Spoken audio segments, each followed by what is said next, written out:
let's talk about, how women are leading, and as a journalist, making this transition like Celia spoke about.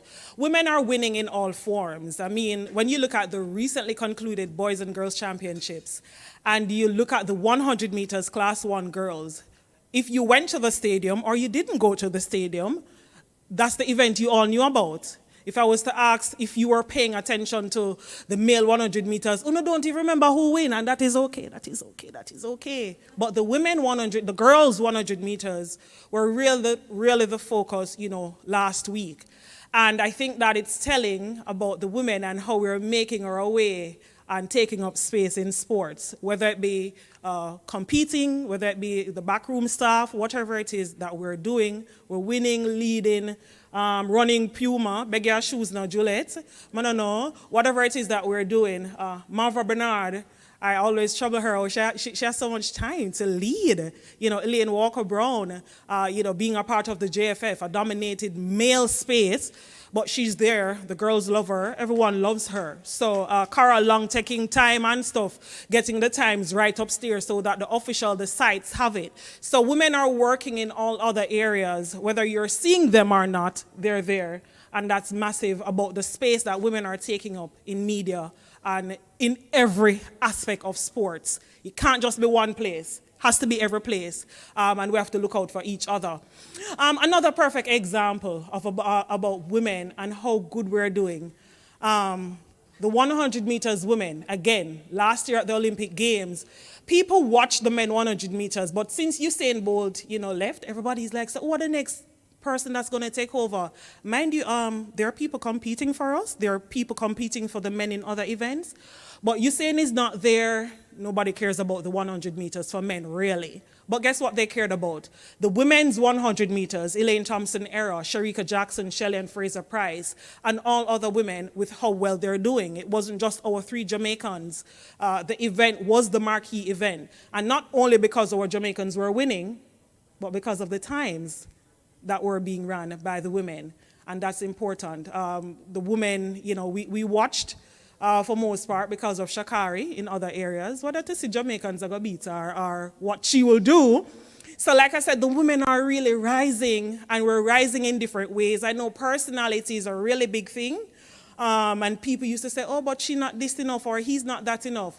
But we're making our way, and we're doing what we ought to do, whether it be through times or competing well.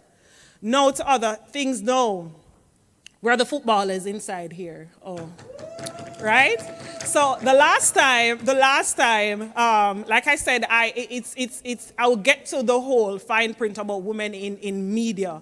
But from a woman in media, these are the things that gets you excited. These are the things you can go to your male counterpart and say, well, we're not doing another event here.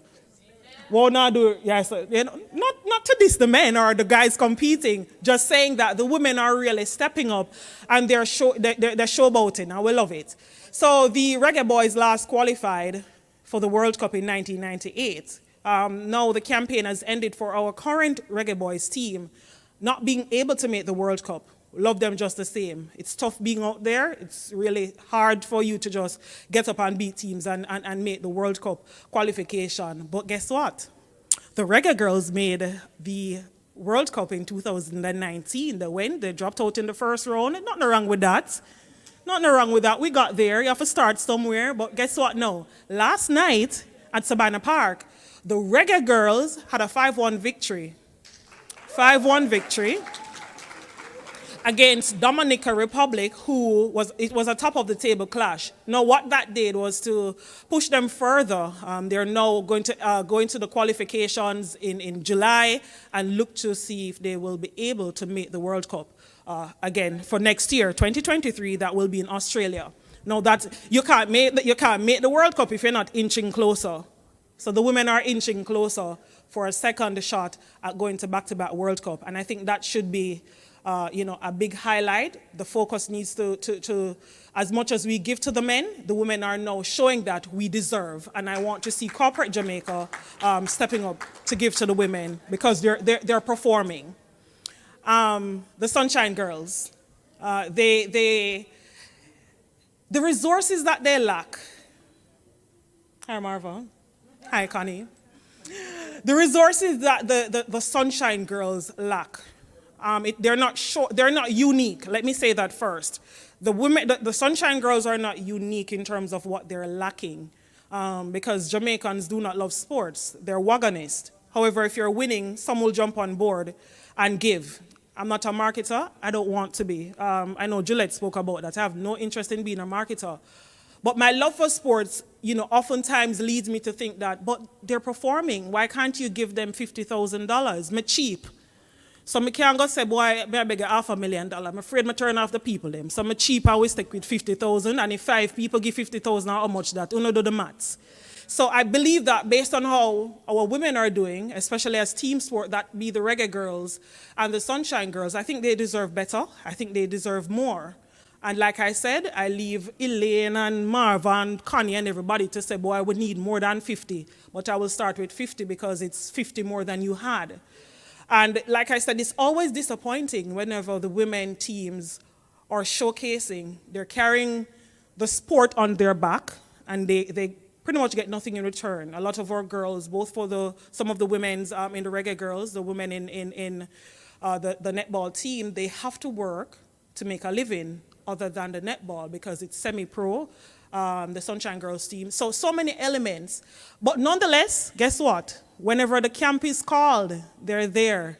They ask for time off from work. Some bosses will frown, but because a national team, they'll maybe grant them the request to go and perform. But these are just some of the things that the women have to endure, but they do it with pride of representing the national colors, and more can be done for the women. About the women in media, sports media, maybe by luck, I went to school and I studied early childhood education. I love children, and I specialized with children with disabilities, the autism, the Down syndrome, etc. Yeah. But when God is leading the way, sometimes you just have to follow the path. I love sports, all sports. I was recently asked on our trip to Cayman by the captain of the Reggae Girls team, which is my favorite sport. So I said I love football, not because I did track and field. Mind you, I love track. I love sports, but I have this passion for football. Mind you, I cannot play football. I can kick the ball, but I don't know how far it go. So I don't know. Shauna, does that count for anything? I can kick the ball with the side. See there? I know something, but I love sports. I love track and field. I love netball. I play business house netball. So I love sports, and it's whether for the men or the women. Now, a friend of mine was aware that, but you love sports. You talk about sports passionately. You know so many things about sports. I want you to become involved in sport. So I gave the side eye, because if you know me, I'm not just a yes girl. It has to sound like, what is it that you want me to do? What is it that you're thinking of? And the opportunity presented itself back in 2012 when the Olympic Games was in London, and I became an analyst on KLAS Sports Radio. And after 3 days of doing it, a colleague then said, "You're so good at this. Nobody would know that this is your first time." And all inside me, I said, but I don't think I do such a good job. But, for male counterparts to then say, man, you're going good, man, you're going good. I say, all right, I like that. And I kept the same pace. But then I still didn't take it seriously because, like I said, I really went to school for early childhood education, maybe looking to go work with one of the kids, them, I don't know, our step center or one of the places. In 2013, February 2013, just before the Gibson relays, I got a call, KLAS again. So I said, them people are, what am I calling me for? So they asked me if I would be interested in working as an analyst for the Gibson relays. I was like, really? So I was like, yeah, man, I would be there anyway. Marva Bernard can tell you, if there was anyone from the Premier League, I go to these, I would be going just for the fun of it because I love it. I want to see. So I don't even know that I'm getting paid for it. I think it's a cheat code, but that's a different story. Because I would have been there to give support because I believe that support in sports is important. And I went and I did the Gibson relays then, back in 2013. And they called me back for champs. So I said, no, this looks serious now. So the fact that they called me back in 2013, I was like, no, man, them rate me. Them rate my work. So onward, I made a commitment to myself. I did very well because the fact that they called me after Gibson, how my little brain work, I'm like, I hate being caught flat-footed. When you're playing football, when you're playing netball, I did hurdles. You cannot be flat-footed. Problem right away the minute you're caught flat-footed. So everything in my life, I don't like to get caught flat-footed. If I get caught flat-footed, me da sleep. Yeah, I was asleep. So when they called me for Champs 2013, I was kind of prepared based on the knowledge that I had of the sport. And I was going to the track meets because I love it. Whenever I get paid, I just have nothing for do on Saturday. I'm not a beach or a party girl. So I just decided that, all right, let me go to track meet them. So when I got called up for that, I was prepared somewhat as best as possible. And I like to say that the rest is history. And along the way, let me say this nicely. You don't have that many women in sports media doing what I do, what Karen Madden does, and Denise Walters, Shawana Ebanks. But you had Dana Bogle, but she writes, she's for the paper. Delia Harris, I think, did a very good job at setting the pace back then. But since that time, you have not had that many women. And along the way, I was always guided by the men. And I think I'm very blessed and I'm very fortunate. And I hope there are no, well, even if there are younger girls here, that's fine. I'd never had to sleep my way to the top. My work was so solid that the men were like, yeah, man, you are the person for the job. And I say that to say, for younger women who would be looking to get into sports media, it's a tough field. Because even when the men will sometimes help you, they're maybe looking for you to fail. Some maybe really just know that, yeah, man, you got to ace it. So just go and do your thing. But never think about who are looking for you to fail. That's not your job. You have no control. Oh, I live my life. I cannot control what Celia does. I cannot control what anyone inside here does. And frankly speaking, I don't care. What I care about is what I present to you and hope that it reaches at least one person. It encourages at least one person.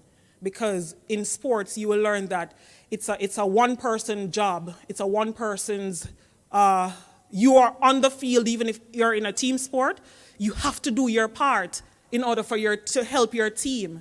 If you're running track and field, you have to show up at the line and display your part so that you get the victory. So at the end of the day, I think Mrs. Long said it best, and also Gillette Campbell spoke about the selfishness. Sports is selfish.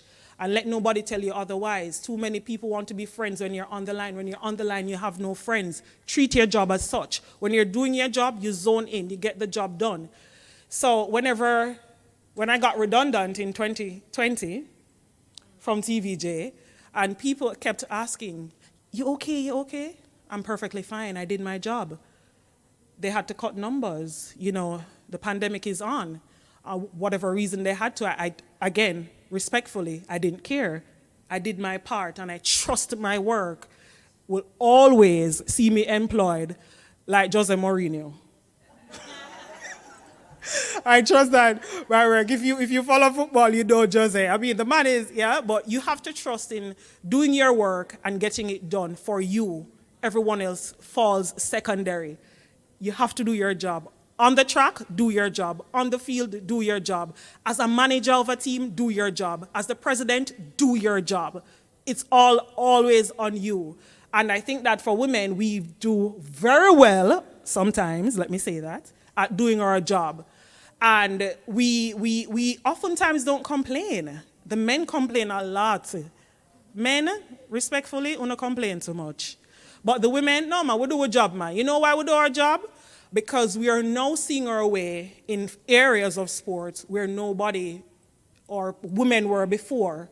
And we see it as a big opportunity to make the best of ourselves in this space for ourselves and for me, for younger women to come in sports, because that's a big deal. You spoke about mentorship, Mrs. Long. I believe in mentorship. I mentor a few girls. A father asked me to mentor his daughter, but she was in high school. I said, you sure you want me to mentor your daughter? He said, yes. I said, I don't want to mentor your daughter, and she's finished with high school. He's like, why? I said, no, you're going to put her out. You're going to put her out because my mother I did sports. You have to allow people to buck the toe, make bad decisions, and not because she's a girl, but make her do her thing. I told you at the start about my love for athletes, right? And this is how bad it gets. If you clap, my figure say you'll like it. So I name it bad, but if you clap, I assume you like it. So I believe that the shelf life in sports is so short, it's thin. If I had a daughter and she's good in football or track and field, and the opportunity presents itself for her to be coached by Stephen Francis or make a Sunshine Girls team, and then she has the offer of a scholarship, I believe both goes hand in hand. If she can balance, you have to know your child. That's the first thing. So let me throw that disclaimer out before the parents them in here lose their mind. I believe in balance of academics and sports. They go hand in hand. So I am big on student athletes. But for me, if my child is super talented and the opportunity to present itself where them have to focus on sports, that them have focus on. You know why? Oh, so I'm going to tell you why. You don't have to, again, you don't need to agree with me. I saw someone that is 90 years old that went back to university. And whether it be that they had to pay for it, that's their decision. But he spoke about the life that he has lived. And he decided to go back to school whenever. The shelf life for sports is really short. And the opportunities present to people because of sports, whether it be through media, whether it be that competing, people only dream of doing half, traveling to half the places that we have traveled to because of sports. Do not rob your children, do not rob your girls of the opportunity to live life through sports. Your job as a parent, your job as a guardian is to guide as best as possible and support. The dream seems crazy. It will seem crazy at times. Best believe it will seem crazy. But just support that dream even for a year. Negotiate. Say, okay, for a year, you can do this. It seems crazy, but I'm telling you the opportunities that is presented because of sports. Somehow now for save up for travel go some places. No for vacation. Ask student athletes. There she is. Sumoy, the woman of the pool, Alvaranga. Ask her how many places she has been to because of swimming. How many places have you been to, Sharona, because of football? Marva Bernard, how many young girls have you used the Jamaica term, your boss, because of netball? How many places have you been because of Special Olympics? How many places have you gone to when you kick down the people them? That's what sports does. That's what sports does. It's powerful. And for women, a lot of we are taught to be nurturers. We're taught to do this and to follow the code. There's no code for us to follow anymore. If it feels right, if your daughter is hungry for success in something, you have to support that. Negotiate, because we know, so we don't want them to lie and doctor, and them no want to do that. But since you're insisting on that, fine. But if her dream is to play netball, if her dream is to run track, all when you think she's going to come last, support her coming last. Because the places, that last place, and 12 seconds can take her, you will only hear of other girls in school dreaming of that. They will never travel to half the places your daughter will travel to.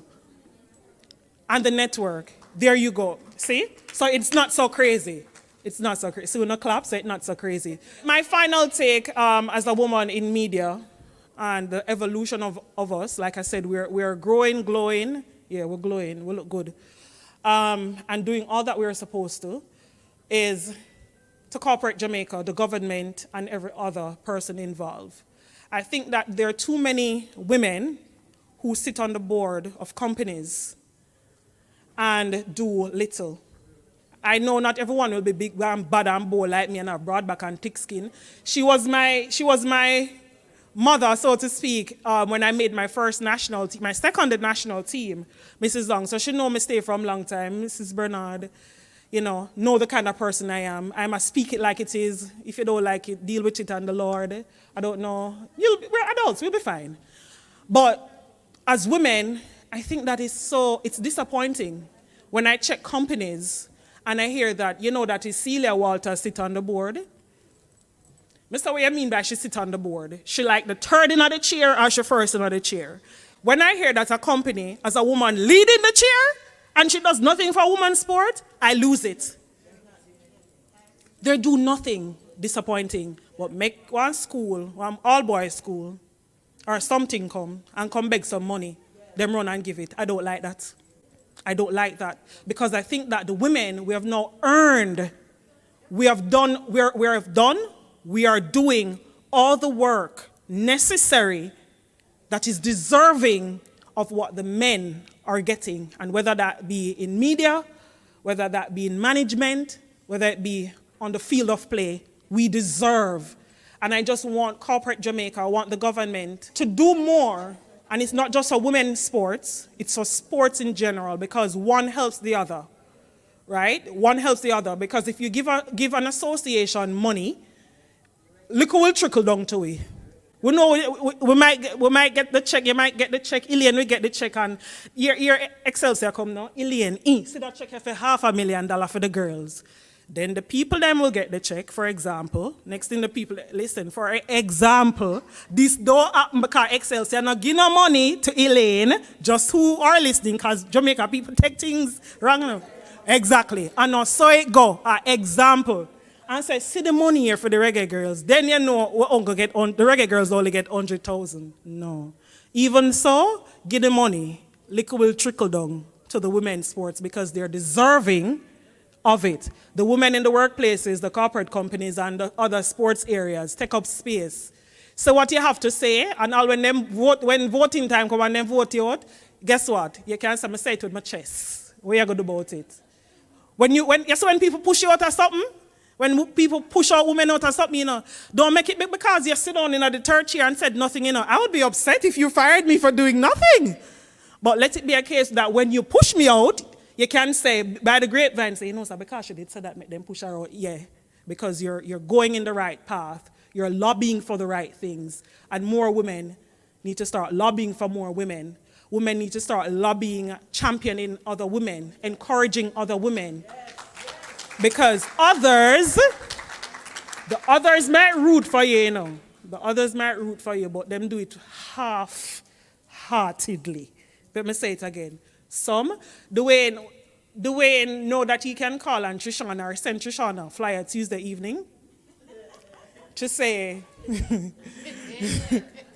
you're sweet. I knew in advance, you know, but he knew I was busy, but he can send it. But, you know, I came because I don't think no other men actually do something for women, giving us the platform to speak.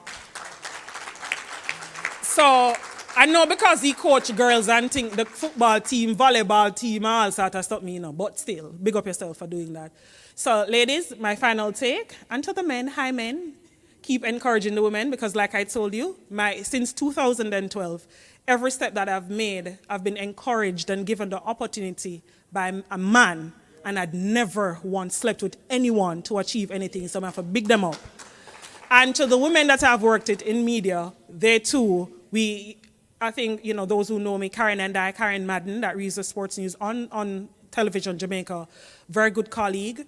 We are team A and B. We're like tag team. She's doing something, I'm rooting for her, and vice versa. Denise Walters the same. And for me, any other woman, they know that I'm like one phone call away, one message away, like to ask. Do not become caught up in the hype of just wanting to, whether it be on TV or radio or whatever it is. You can put me on at the back. But once I see the money I push for the teams and the women are, yeah man, I like that. She can tell you, Shauna K can tell you, you know, and others in the Paralympic committee as well. I am for sports. The women benefit, but I am for sports. The young girls, the old girls, the, what you call them again, the masters? All them I like. Those are run so. So for the women here today, even those with the sponsorship, you see, let me see how many may run on the back there so before I come off. Okay, that company I've made. See, two lovely lady by the recycling. Ensure, I get something for drink now. Right? The Excelsior, I soon go get 2 crackers before I leave. All women, they're mothers, they're wives, girlfriends, and they have so many responsibilities. And Dwayne will keep them here until 4 o'clock and Celia. And guess what? When they leave, they have to go home, they have to go, maybe cook. Enough things they have to do, you know?